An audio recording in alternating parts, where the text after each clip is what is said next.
हर गाल में शामिल हूंदी आहे रब जी रज़ा तुझे मुझे वस में काई गाल नया। हजरत मौलाना मोहम्मद मक्की अल्लाह ताला उन जो उम्र इज्जत में बरकत फरमाए।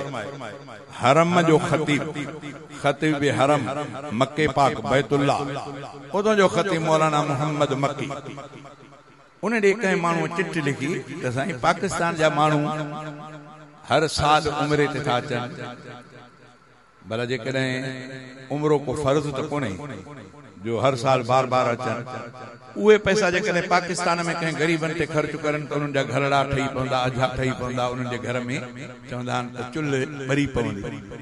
पोइ मौलाना मक्की साहब ॾाढो अजीब हिकिड़ो उन्हनि खे जवाबु ॾिनो।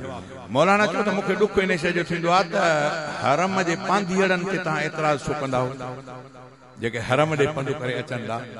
ये तो अल्लाह जी मेहरबानी आहे। जेकर बाक़ी मिस्किननि जो तव्हांखे ख्याल त हिते भई तव्हां ॿाहिरि निकिरंदव त रोड ते वेठा आहिनि माण्हू जेके कुझु न कुझु सामान विकिणंदा। को चए थो वाहिद रियाल वाहिद रियाल, को चए खम्स रियाल खम्स रियाल खम्स रियाल, को चए थो अशर रियाल अशर रियाल। इहे मिस्किन ग़रीब इहे इन्हनि खां अचे ख़रीद कयो, इन्हनि खां ख़रीद कंदो इहे शाम जो अॼु पंहिंजे घरनि में इहे बि मिस्किन आहिनि ग़रीब जेको हिकिड़े रियाल जे लाइ रोड ते वेठा आहिनि, 5 रियालनि जे लाइ रोड ते वेठा आहिनि। थी त पोइ तव्हांजे मिस्किननि वारो कम बि भलो थी वेंदो ऐं वरी बैतुल्ला जी ज़ियारत रोज़े रसूल जी ज़ियारत अलाए थी वेंदी। हिकु ॻाल्हि ॿी ॻाल्हि मौलाना जन फरमाई त जॾहिं इब्राहिम अलैहिस्सलाम हज़रत इस्माइल अलैहिस्सलाम बैतुल्ला जी तामीर कई पोइ अल्लाह साईं खां दुआ घुरियऊं पोइ अल्लाह ताला उहा हुकुम जो त बैतुल्ला जे माण्हुनि खे सॾ हज़रत इब्राहिम अलैहिस्सलाम सॾु कयो। हदीस में चए थो उहो सॾु एॾो असराइतो हो जो पूरी काइनात ते हज़रत इब्राहिम अलैहिस्सलाम जो उहो आवाज़ पहुतो बैतुल्ला जी तरफ़ सॾण वारो। एतिरे ते रिवायत अचे थो जेके समुंड जे तरे में शयूं उन्हनि ते बि आवाज़ पहुतो, आलम अरवाह में जेके रूह क़यामत ताईं पैदा थींदा उन्हनि ते बि आवाज़ पहुतो, माहिरुनि जे पेट में जेके ॿार हुया उन्हनि ते बि आवाज़ पहुतो। पोइ हदीस में ईंदो आहे त जंहिं जेतिरा दफ़ा लब्बैक चयो ओतिरा दफ़ा बैतुल्ला ॾे ईंदो। जे माउ खे बचड़ो सर करे अम्मा करे त पोइ माउ जी जी सां ढापे ई न।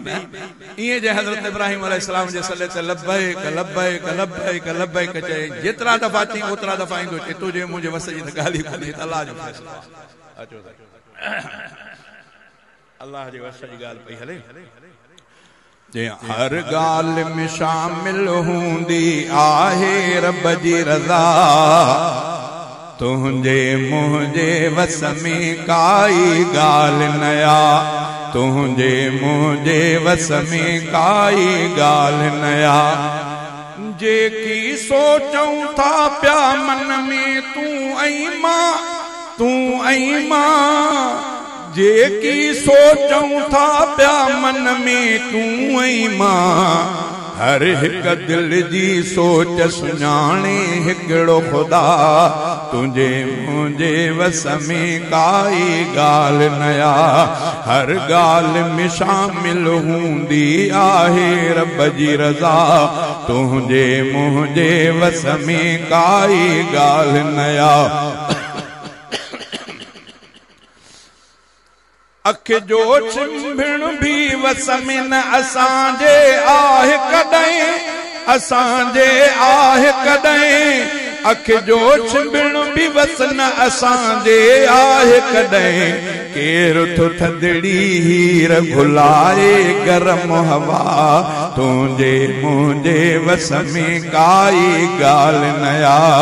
केरु थो थदड़ी हीर घुलाए गरम हवा तुझे मुझे वस में काई ॻाल्हि नया।